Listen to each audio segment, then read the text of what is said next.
दोस्तों नमस्कार। DSA law point में आप सबका स्वागत है। मैं हूं आपका मित्र धीरज कुमार त्रिपाठी। आज हम लोग ऑल इंडिया बार एग्जामिनेशन का 19वां संस्करण 2024 के क्रम में भारतीय संविधान से संबंधित अपना अगला वीडियो पढ़ने जा रहे हैं, आगे पढ़ने जा रहे हैं, जिसमें कि सबसे पहले मंत्रिपरिषद के विषय में पढ़ेंगे। अनुच्छेद 74 बताता है कि राष्ट्रपति को सहायता और सलाह देने के लिए एक मंत्रिपरिषद होगी। अर्थात राष्ट्रपति को सहायता और सलाह देने के लिए एक मंत्रिपरिषद होगी, जिसका प्रधान प्रधानमंत्री होगा और राष्ट्रपति अपने कृत्यों का प्रयोग करने में ऐसी सलाह के अनुसार कार्य करेगा। अर्थात कि जो मंत्रिपरिषद होगी उसका प्रधान प्रधानमंत्री होगा और राष्ट्रपति जो है अपने कार्यों का जो भी प्रधानमंत्री या उसकी मंत्रिपरिषद सलाह देगी उसके अनुसार पर ही कोई काम करेगा। अब परंतु राष्ट्रपति मंत्रिपरिषद से ऐसी सलाह पर साधारणतः या अन्यथा पुनर्विचार करने की अपेक्षा कर सकेगा। अर्थात जो भी सलाह मंत्रिपरिषद ने दी है राष्ट्रपति को जिस भी विषय पर, उस पर यदि वह मतलब कि उसके विचार में यह है कि यह जो है सलाह दी गई वो सही नहीं है, तो उसके लिए वह पुनर्विचार के लिए उनसे अपेक्षा कर सकेगा या पुनर्विचार के लिए उनसे कह सकेगा। लेकिन यदि पुनर्विचार के बाद भी वही सलाह दी जाती है तो जो पुनर्विचार के पास जो सलाह दी जाएगी उसके अनुसार ही राष्ट्रपति कार्य करेगा। ऐसा 44वां संविधान संशोधन 1978 के द्वारा इसमें जोड़ा गया। अनुच्छेद 74 का खंड 2 कहता है कि इस प्रश्न की जांच नहीं की जाएगी, इस प्रश्न की किसी न्यायालय में जांच नहीं की जाएगी कि क्या मंत्रियों ने राष्ट्रपति को कोई सलाह दी और यदि दी तो क्या दी। अर्थात मंत्रिपरिषद यदि राष्ट्रपति को कोई सलाह देता है किसी विषय पर तो उस पर कोई न्यायालय यह नहीं जांच कर सकता है कि राष्ट्रपति को क्या सलाह दी गई और दी गई तो क्या दी गई। लेकिन SR बम्बई बनाम यूनियन ऑफ इंडिया का 1992 का मामला आया, उसमें यह कहा गया कि न्यायालय राष्ट्रपति को जो सलाह दी गई है या फिर उसमें दी गई है तो क्या दी गई है इसकी तो जांच नहीं कर सकता है, लेकिन वह सलाह किस आधार पर दी गई है उनकी जांच न्यायालय कर सकता है। जो सलाह उनको प्रोवाइड कराई गई उसका बेस क्या था, आधार क्या था, इसकी जांच जो है वह न्यायालय कर सकता है। अनुच्छेद 75 कहता है कि मंत्रियों के बारे में अन्य उपबंध, तो खंड 1 इसमें है, यह बताता है कि प्रधानमंत्री की नियुक्ति राष्ट्रपति करेगा। अर्थात प्रधानमंत्री की नियुक्ति राष्ट्रपति द्वारा की जाएगी और अन्य मंत्री की नियुक्ति राष्ट्रपति प्रधानमंत्री की सलाह पर करेगा। अर्थात प्रधानमंत्री की नियुक्ति तो राष्ट्रपति करेगा, लेकिन जितने भी अन्य मंत्री हैं उनकी जो है जब नियुक्ति की बात आएगी तो उनकी नियुक्ति में इसकी प्रधानमंत्री की सलाह ली जाएगी, उसके अनुसार ही की जाएगी। मंत्रिपरिषद में प्रधानमंत्री सहित मंत्रियों की कुल संख्या लोकसभा के सदस्यों की कुल संख्या के 15% से अधिक नहीं होगी। तो अर्थात इसे ये जो है यह प्रावधान 91वें संविधान संशोधन अधिनियम 2003 के द्वारा इसे भारतीय संविधान में जोड़ा गया, जिसमें कहा गया कि कुल प्रधानमंत्री सहित कुल मंत्रियों की संख्या जो है वो 15% से अधिक नहीं होगी। इसके बाद खंड 2 कहता है कि मंत्री जो है वो राष्ट्रपति के प्रसाद पर्यंत अपना पद धारण करेंगे। The ministers shall hold the office during the pleasure of president. खंड 3 है, मंत्रिपरिषद लोकसभा के प्रति सामूहिक रूप से उत्तरदायी होगी। अर्थात संसदीय शासन प्रणाली को यह बताता है कि जितनी भी जो भी मंत्रिपरिषद होगी वह लोकसभा के प्रति सामूहिक रूप से उत्तरदायी होगी। अर्थात जो भी मंत्री या सांसद हैं वह सभी लोग लोकसभा के प्रति, मतलब उनका उत्तरदायित्व होगा कि जो लोकसभा है उसकी जो है इंटीग्रिटी को बनाए रखें। लोकसभा की जो है लोकसभा के प्रति जितने भी कार्य करेंगे उसके लिए उत्तरदायी होंगे। खंड 4 है, किसी मंत्री द्वारा अपना पद ग्रहण करने से पहले राष्ट्रपति उसे जो है तीसरी अनुसूची में पद और गोपनीयता की शपथ दिलाएगा। अर्थात जो शपथ से संबंधित प्रावधान है वह चाहे राष्ट्रपति के हों या फिर चाहे मंत्री के हों, प्रधानमंत्री के हों, उनको जो है शपथ तीसरी अनुसूची के अनुसार दिलाया जाएगा। और खंड 5 कहता है कि यदि कोई मंत्री निरंतर 6 मास की किसी अवधि तक संसद के किसी सदन का सदस्य नहीं है, किसी सदन का सदस्य नहीं है, अर्थात किसी ऐसे मंत्री को बना दिया गया है, किसी ऐसे सदस्य को मंत्री बना दिया गया है जो संसद में चुन करके नहीं आया हो, तो 6 महीने बाद जो है उसकी अवधि समाप्त हो जाएगी और वह मंत्री नहीं रहेगा।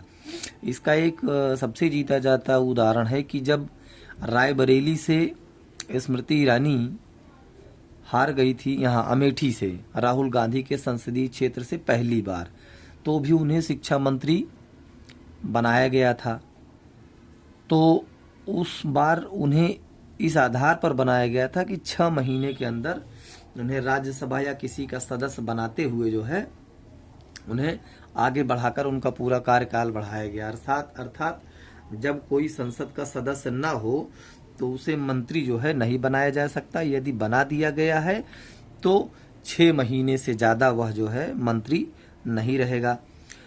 और खंड 6 कहता है मंत्रियों के वेतन और भत्ते के विषय में, तो जो संसद जो है समय समय पर नियम बना करके विधि बनाकर अवधारित करे और वेतन से संबंधित प्रावधान दूसरी अनुसूची में दिया गया है, उसके तहत किसी सांसद या मंत्री का वेतन होगा।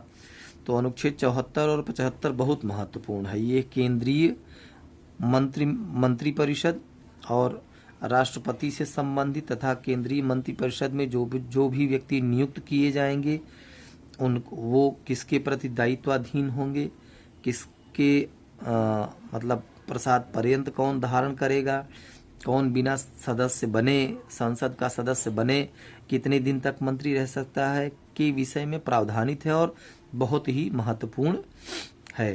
अब पूरी भारतीय संविधान में मंत्रिमंडल का एक बार प्रयोग हुआ है जो कि अनुच्छेद 352 के खंड 3 में किया गया है। भारत के महान्यायवादी के विषय में अनुच्छेद 76 प्रावधानित करता है। तो ऑल इंडिया बार एग्जामिनेशन में प्रश्न जो पूछा जाता है वह सीधा सीधा यह पूछा जाता है कि भारत के महान्यायवादी के संबंध में भारतीय संविधान के किस अनुच्छेद में बताया गया है। तो अनुच्छेद 76 में बताया गया है। भारत का महान्यायवादी कैसे चुना जाएगा, इसकी पात्रता क्या होगी। तो खंड 1 बताता है कि राष्ट्रपति उच्चतम न्यायालय का न्यायाधीश नियुक्त होने के लिए अर्हित किसी व्यक्ति को भारत का महान्यायवादी नियुक्त करेगा। अर्थात अनुच्छेद 76 के खंड 1 में उसकी पात्रता दी गई है। तो भारत का महान्यायवादी वह नियुक्त होगा जो कि उच्चतम न्यायालय के न्यायाधीश नियुक्त होने के लिए पात्र हो। महान्यायवादी का यह कर्तव्य होगा, खंड 2 कहता है कि यह कर्तव्य होगा कि वह भारत सरकार को विधि संबंधी विषयों पर सलाह दे और विधिक रूप से कर्तव्यों का पालन करे जो उसे राष्ट्रपति समय समय पर संसूचित दें। खंड 3 कहता है कि महान्यायवादी अपने कर्तव्यों के पालन में भारत के राज्य क्षेत्र में सभी न्यायालयों में सुनवाई का अधिकार होगा। In the performance of his duties the attorney general shall have right of the audience in all courts in the territory of India. अर्थात किसी भी भारत के राज्य क्षेत्र में कहीं भी कोई न्यायालय स्थित है, चाहे जो भी न्यायालय हो, उस न्यायालय में महान्यायवादी का यह कर्तव्य होगा कि वह सुनवाई के लिए उपस्थित हो सकेगा। खंड 4 कहता है कि महान्यायवादी राष्ट्रपति के प्रसाद पर्यंत पद धारण करेगा। अर्थात the attorney general shall hold office during the pleasure of president and shall receive such remuneration, अर्थात पारिश्रमिक। रिम्यूनरेशन का अर्थ होता है पारिश्रमिक। एज द प्रेसिडेंट में डिटरमाइन, अर्थात ऐसा पारिश्रमिक प्राप्त करेगा जो राष्ट्रपति अवधारित करे। तो अनुच्छेद 76 जो है वह भारत के महान्यायवादी के विषय में बात करता है। अब सरकारी कार्य का संचालन, तो इसके संबंध में अनुच्छेद 77 और 78 प्रावधानित करता है। अनुच्छेद 77 क्या कहता है कि भारत सरकार के कार्य का संचालन कैसे किया जाएगा और कैसे, मतलब किसके नाम से की जाएगी। तो अनुच्छेद 77 का खंड 1 कहता है कि भारत सरकार की समस्त कार्यपालिका शक्ति, समस्त कार्यपालिका कार्यवाही, भारत सरकार की समस्त कार्यपालिका कार्यवाही राष्ट्रपति के नाम से की हुई कही जाएगी। अर्थात जितना भी भारत सरकार, प्रधानमंत्री कहीं जाकर कोई असाइनमेंट या MOU साइन करके आते हैं या विदेश मंत्री साइन करके आते हैं, जो भी कोई साइन करके आते हैं, तो वह मानी जाएगी कि राष्ट्रपति के द्वारा की गई है। चूँकि किसी भी देश का या हमारे देश का, भारतीय देश का या राष्ट्र प्रमुख जो होता है वो राष्ट्रपति होता है, लिहाजा जो भी कार्यवाही, जो भी हस्ताक्षर किए जाएंगे ट्रीटी के तौर पर, वह भारत के राष्ट्रपति के नाम से किए जाएंगे। अब राष्ट्रपति के नाम से निष्पादित जो भी आदेश या अन्य लिखित होंगे, उनको जो है राष्ट्रपति नियम बना करके इस प्रकार उसे अधिप्रमाणित या लिखित कराएगा कि उसे प्रश्नगत नहीं किया जाएगा कि वह राष्ट्रपति द्वारा निष्पादित किया गया आदेश है या लिखित है या नहीं। मतलब जो भी आदेश या साइन कहीं भी जा करके हो गया है, उसे कहीं यह प्रश्नगत नहीं किया जाएगा, उस पे क्वेश्चन मार्क नहीं उठाया जाएगा कि ये वहाँ के राष्ट्रपति के द्वारा नहीं उठाई गई है। ये प्रश्नगत नहीं की जाएगी कि वह राष्ट्रपति द्वारा किया गया है या निष्पादित आदेश या लिखित नहीं है। और राष्ट्रपति भारत सरकार का कार्य अधिक सुविधा पूर्वक किए जाने के लिए और मंत्रियों में उक्त कार्य का आवंटन के लिए हम बनाएगा। अर्थात राष्ट्रपति जो है भारत सरकार के जो भी काम हैं, तो उनमें मंत्रियों के मतलब उनको कार्य के बारे में आवंटन के लिए नियम बनाएंगे। अनुच्छेद 78 बताता है राष्ट्रपति को जानकारी देने आदि के संबंध में प्रधानमंत्री का कर्तव्य।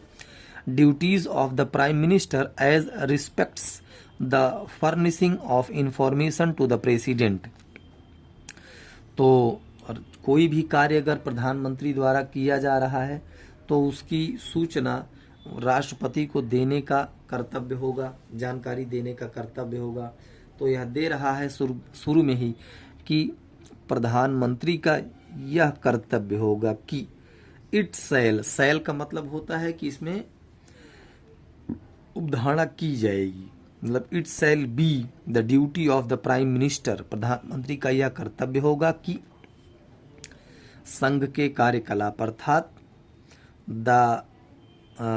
मतलब to communicate the president all decisions of the council of minister relating to the administrations of the affairs of the union proposals for legislation. संघ के कार्यकलाप के प्रशासन संबंधी और विधान विषयक, संघ का जो कार्य है प्रशासन संबंधी और विधान विषयक प्रस्तावनाओं संबंधी मंत्रिपरिषद के सभी विनिश्चय राष्ट्रपति को संसूचित करे। दूसरा है संघ के कार्यकलाप के लिए प्रशासन संबंधी और विधान विषयक प्रस्तावनाओं संबंधी जानकारी राष्ट्रपति जो मांगे वह उसे दे, या तो उसे संसूचित करे या जो वह मांगे वो दे। फिर तीसरा है कि किसी विषय पर जिस पर किसी मंत्री ने विनिश्चय कर दिया है किंतु मंत्री ने विचार नहीं किया है, मंत्रिपरिषद ने विचार नहीं किया है, राष्ट्रपति द्वारा अपेक्षा किए जाने पर परिषद के समक्ष विचार के लिए रखे।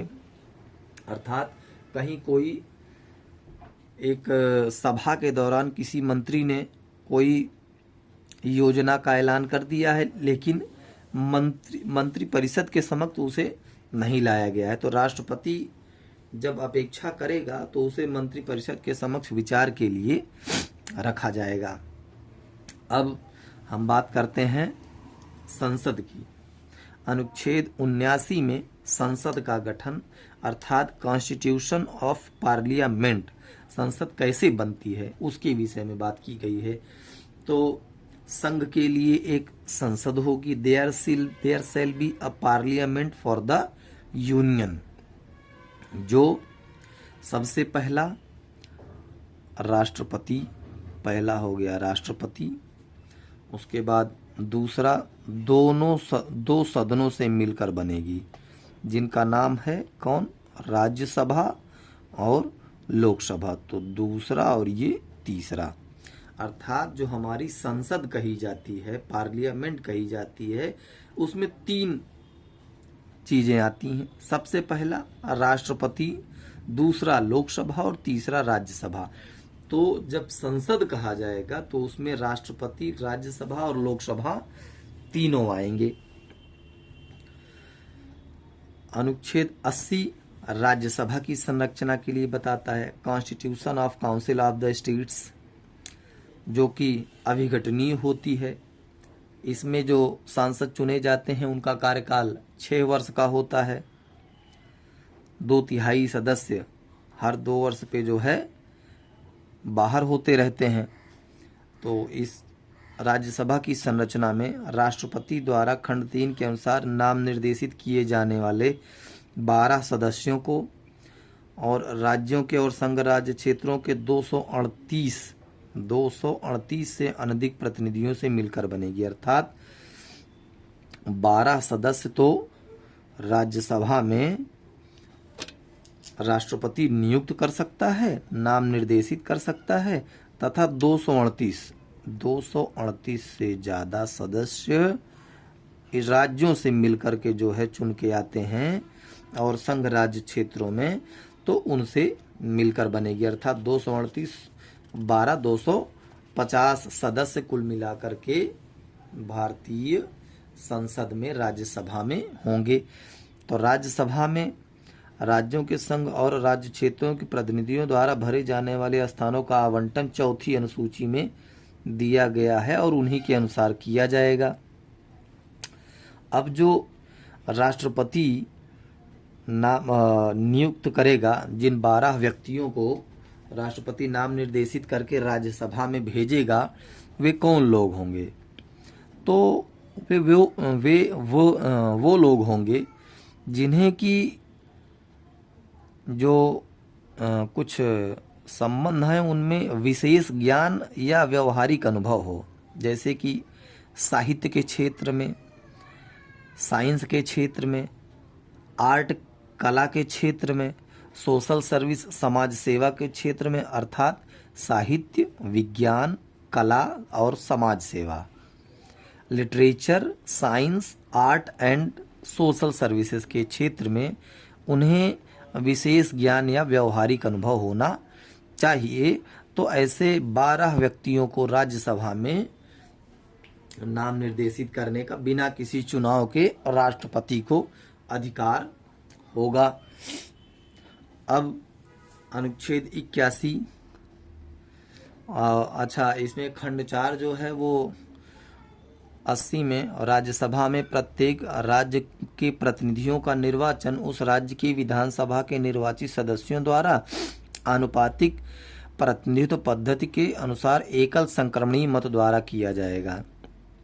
तो अनुच्छेद 81 लोकसभा की संरचना बताता है। तो अनुच्छेद 331 के उपबंधों के अधीन रहते हुए, तो अब अनुच्छेद 331 देख लेते हैं क्या है, क्योंकि 331 के उपबंध के अधीन हमें रहना है।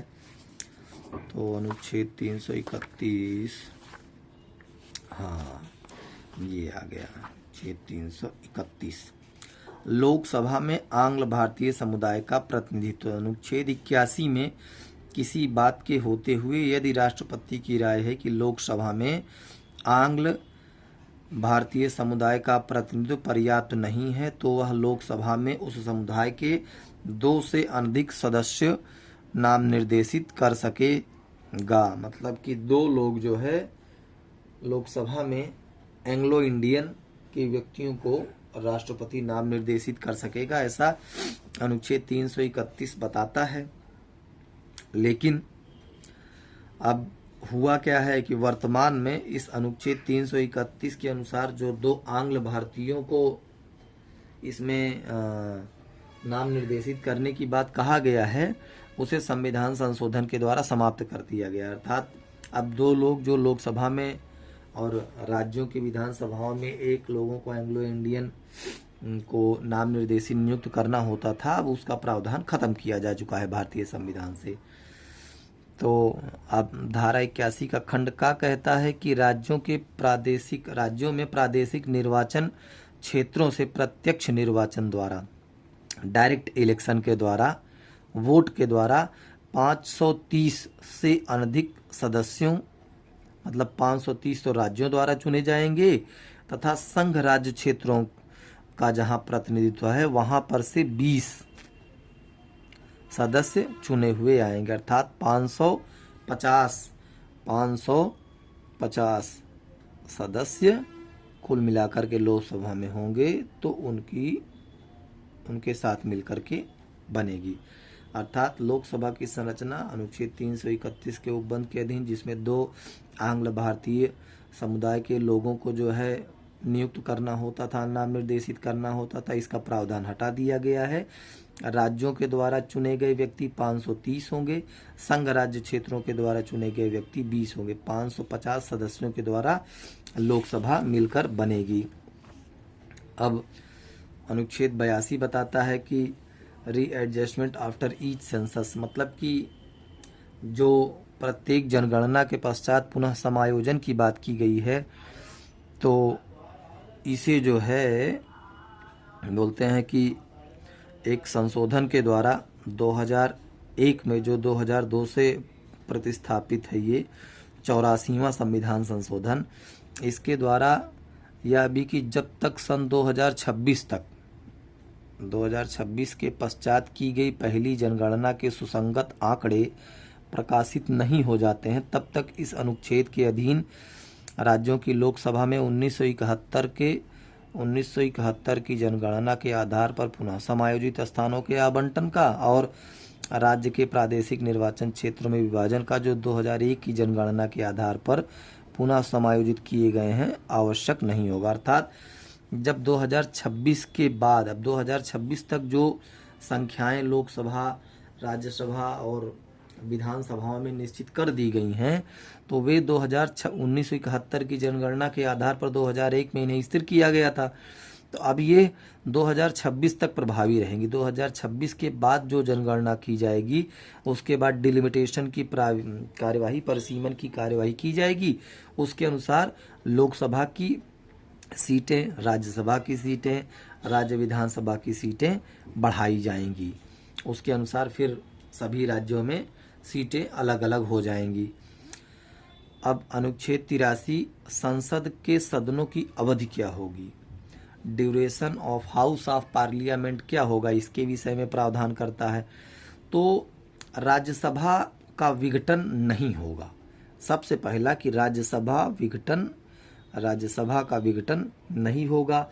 The council of states shall not be subject to dissolution, किंतु उसके सदस्यों से यथासंभव निकटतम 1/3 सदस्य, जितने सदस्य हैं उसके 1/3 सदस्य विधि द्वारा नियम बनाए, उनके उपबंधों के अनुसार प्रत्येक द्वितीय वर्ष की समाप्ति पर शीघ्र निवृत्त हो जाएंगे। अर्थात इनका कार्यकाल 6 वर्ष का होगा, लेकिन ये प्रत्येक जो 1/3 सदस्य होंगे, ये हर 2 वर्ष के बाद जो है धीरे धीरे एक रोटेशन ऑफ क्लॉक के अनुसार अपने पद से हटते जाएंगे, खाली होती जाएगी, नए लोग भरते जाएंगे।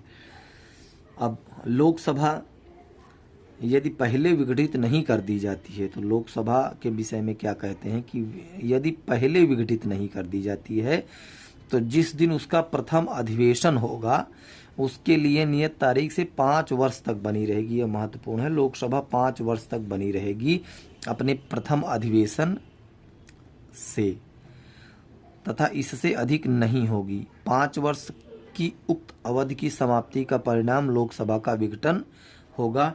तो 5 वर्ष बीत जाने के बाद यदि चुनाव नहीं हुए या किसी कारणवश कुछ रहा, तो ये समाप्ति होगी, लोकसभा विघटित मानी जाएगी। अब संसद की परंतु लेकिन इसमें एक लोकसभा में एक परंतु जोड़ा गया है, अपवाद है कि यह 5 वर्ष पूरा होने के बाद भी लोकसभा चलती रहेगी, जारी रहेगी, विघटित नहीं होगी। कब होगी? तो जब आपात की उद्घोषणा प्रवर्तन में हो, जब इमरजेंसी इन्फोर्समेंट की गई हो, तब जो है उसकी अवधि बढ़ाई जा सकती है। संसद विधि द्वारा ऐसी अवधि के लिए बढ़ा सकेगा जो एक बार में 1 वर्ष से अधिक नहीं होगी। अर्थात जब आपात की उद्घोषणा कर दी गई हो तो संसद विधि बना करके इस 5 वर्ष के बाद भी 1 वर्ष के समय के लिए संसद लोकसभा का कार्यकाल बढ़ा सकता है।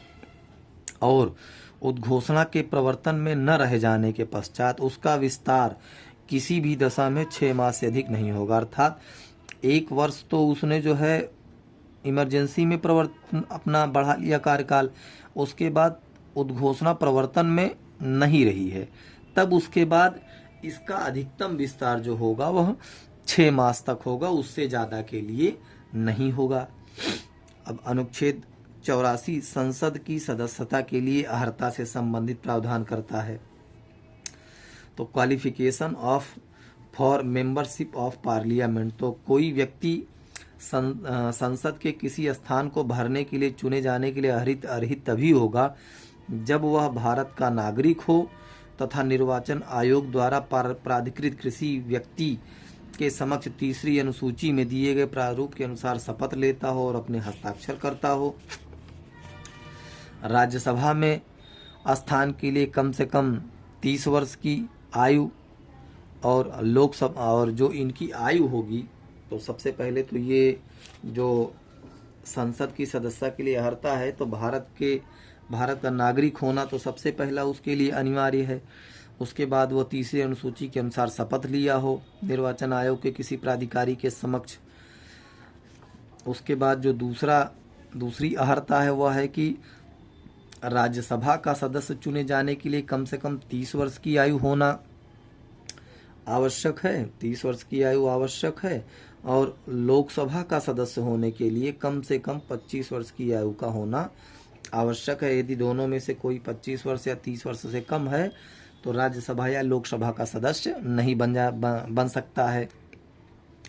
अनुच्छेद 85 कहता है कि संसद के सत्र और सत्रावसान और विघटन के विषय में sessions of parliament prorogation and dissolution, तो राष्ट्रपति समय समय पर संसद के प्रत्येक सदन को ऐसे समय और स्थान पर जो वह ठीक समझे अधिवेशन के लिए आहूत करेगा, किंतु उनके बीच अंतिम बैठक और आगामी सत्र की प्रथम बैठक के लिए नियत तारीख जो है उसे 6 मास का अंतर नहीं होगा। अर्थात संसद में चाहे लोकसभा हो या राज्यसभा हो, बैठक के लिए दोनों में चाहे अंतिम बैठक और पहली बैठक के बीच में 6 मास से ज़्यादा का अंतर नहीं होगा। अर्थात कम से कम वर्ष में 2 बार तो दोनों को बैठक करना ही करना होगा।